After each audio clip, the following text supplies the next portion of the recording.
So two of the populations are individuals with serious mental illness. Population A, as we refer to it, is chronically homeless individuals with serious mental illness coming out of shelters or living on the streets. Population B is individuals with serious mental illness being discharged from state psychiatric centers. One of the populations is for people living with HIV and AIDS who have a serious mental illness and or a substance abuse disorder, and that's population H. There are two youth populations. Population I is youth aging out of foster care who have special needs in order to live in the community. And population C is youth with a serious mental illness being discharged from residential treatment facilities or state children's psychiatric centers. There are two family populations. The first one, population G, is chronically homeless families where the head of the household has a disabling clinical condition, and population D, where the chronically homeless head of the household has a serious mental illness. There are also two target populations for individuals with substance abuse disorders. Population E is supportive housing for people who are actively using substances. This was very controversial when we proposed this, and I think it's still quite controversial, but it's been quite successful. And population F is for individuals who are chronically homeless who are successfully participating in substance abuse treatment or have successfully completed substance abuse treatment. Looking at the current state of affairs in terms of planned, awarded, and available units, as you can see, there are 9,000 units planned. There have been 7,713, or 83% of total planned units awarded, and there are currently 55% of the planned units available. 73% congregate units have been awarded and 31% are available, so there are 4,568 congregate units awarded and 1,918 currently available.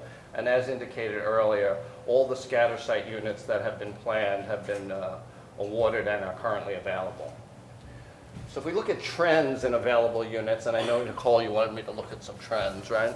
So as indicated earlier, all the scatter site units became available in since 2009. The congregate units are on a consistent upward trajectory. So you can see that in 2010, there were 77% more units than the year prior. In 2011, there were 150% more units. 2012, 106% more units. And the beginning of 2013, 32% more units. So how do people get into New York 3 housing? So the application process requires referring agencies, including shelters, outreach teams, hospitals, community-based organizations, correctional facilities, you name it, to submit electronic supportive housing applications called the HRA 2810E to HRA's Placement Assessment and Client Tracking Unit, which is headed by Craig Retchless, who's in the audience. And that unit has clinical staff that determines eligibility for supportive housing and eligibility for the 9 target populations we just went over, as well as determining eligibility for New York 1 and 2 housing. That unit, I should tell you, also tracks placements into New York 3 housing and move-outs from New York 3 housing. So since we received the first supportive housing application for New York 3 in 2007, the volume has pretty much doubled. In 2007, there were 10,453 applications, and last year, 2012, we hit a record high of almost 22,000. And as you can see, 62% of the applications are approved for some form of supportive housing, including New York 1, 2, or 3, or generic housing for individuals with serious mental illness. And only 29% of the applications are approved for some form of New York 3 supportive housing. So once an application's been approved, it's electronically forwarded to one of the 4 placement entities: the Administration for Children's Services, the Department of Homeless Services, the HIV and AIDS Services Administration, or the State Office of Mental Health. In general, each of these placement entities makes 3 referrals to supportive housing providers for each vacant unit. On an average in the past year, there have been approximately 429 electronic referrals a month. And this does not include populations B and C, where the referrals are made manually. So let's look at placements to date. So thus far, through March, this is all data through March 2013, there have been 6,882 approved clients placed in New York 3 housing. There are currently 4,303 currently placed in New York 3 housing. And in addition to that, there are additional 1,018 clients approved for New York 3 who are living in New York 1 and 2 housing. There are currently 2,550 clients with approved applications awaiting placement for 628 currently vacant units. So that's a 4.1 applicants waiting placement for each vacant unit. And as you can see, demand far exceeds supply. Looking at clients who are currently placed in New York 3 housing, 33% are from population A, or the serious mentally ill living in the community. 16% are population F, the people who have been successfully treated for substance abuse disorders. 14% individuals with active substance abuse disorders. 13% individuals living with HIV/AIDS and a serious mental illness. 12% people coming from state psychiatric centers. And 6% chronically homeless families. And another 6% the 2 youth populations.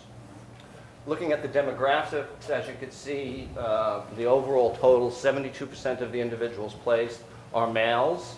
That gets flipped when you go look at the families. So on the family side, approximately 78, 79% of the heads of the household placed are females. And you may also want to notice that the youth aging out of foster care, 60% are male and 40% are female. The mean age of people placed for the adult populations is 45. For the youth populations is 40. It hovers between 45 and 50% for age 45 and 50 for populations E, A, H, and F. And in the mid 37 to 40 for populations B, D, and G, and the youth are clearly 20 or so. Looking at veterans, because this has been an area of interest by the federal government as well as the city and the state. 7% of everybody who's been placed have been veterans. Surprisingly, 13% of the veterans placed were chronically homeless families where the head of the household had a serious mental illness.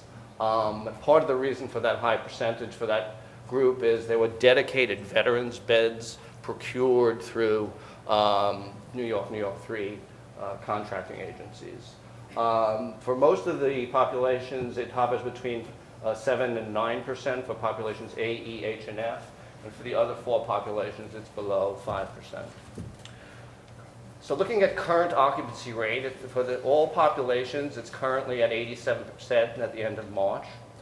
For the 2 substance abusing populations, as well as youth aging out of foster care, the occupancy rate is above 94%.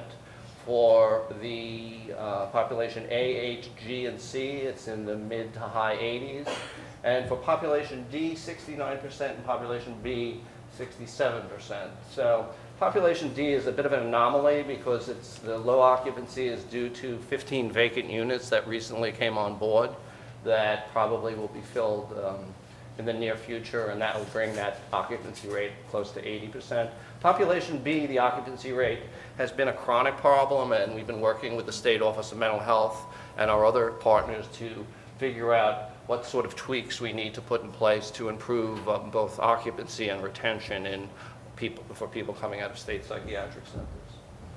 Looking at the 3-year trend in available and occupied units, you can see over the past 3 years the number of available units increased by 66%, or 1,963 units. That's the yellow line. You can also see that the number of housed clients increased by 57%, or 1,565 clients. You can also see that the units grow faster than the rate at which clients get housed, and this has been a phenomena we've observed since the beginning of New York 1, 2, and 3. There's this occupancy lag that occurs between the time a unit becomes available and the time it gets filled. Looking at retention. So the overall retention for all 9 target populations at 2 years is 74%, which we consider to be strong performance. In terms of the populations with the highest retention rate, the 2 family populations, population D and G, it's quite remarkable. Retention rates at 2 years of 95 and 96%. That's, I've never seen such high retention rates for any other population. Seriously mentally ill people in the community have pretty impressive retention at 85% at 2 years. And surprisingly, the active substance abusers have retention of 79% at 2 years, which beats the 67% for the substance abusers who've been successfully treated. So, but actually, that I think attests to something that New York 3 demonstrated, that this model can actually house and work with people who are actively using substances and ultimately get them into treatment. The 4 populations with below average retention include people living with AIDS, those who've been treated for substance abuse disorders, those with a serious mental illness coming out of state psychiatric centers. And it's been a real struggle retaining youth in support, youth aging out of foster care and supportive housing, and that's something I think we all need to work on. So now let's look at where clients go who leave New York 3 housing. And this is based on information reported by supportive housing providers through HRA's supportive housing system. So 26% of clients leave New York housing for unknown reasons to unknown places. They just disappear. 18% move on a planned basis, working with their housing provider to move to more independent living, and that's considered a positive move and considered a continuous placement when they move on a planned basis. 14% move on an unplanned basis to live with family and friends. That's kind of a euphemism. 9% are no longer living in New York housing because they passed away. 8% because they were incarcerated. 7% because they were hospitalized. 5% ended up in a residential substance abuse treatment program. 5% ended up in the shelter. 2% moved out of the city. And remarkably, less than 1% moved to the street. So all of this data that I've just presented highlights the critical importance of having a comprehensive electronic supportive housing system, which has been used by the key stakeholders in this agreement, including all of the support referring agencies, all the placement entities, all the supportive housing providers, as well as the evaluation team, some of whom are in the audience here. The data also highlights several challenges. First and foremost, I think we need to focus, and it sounds like we are, on completing the development of the remaining congregate units within the required time frames.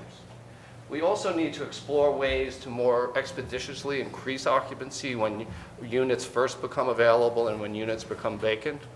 And we also need to examine factors that are contributing to the below average retention rates for the select populations I highlighted earlier.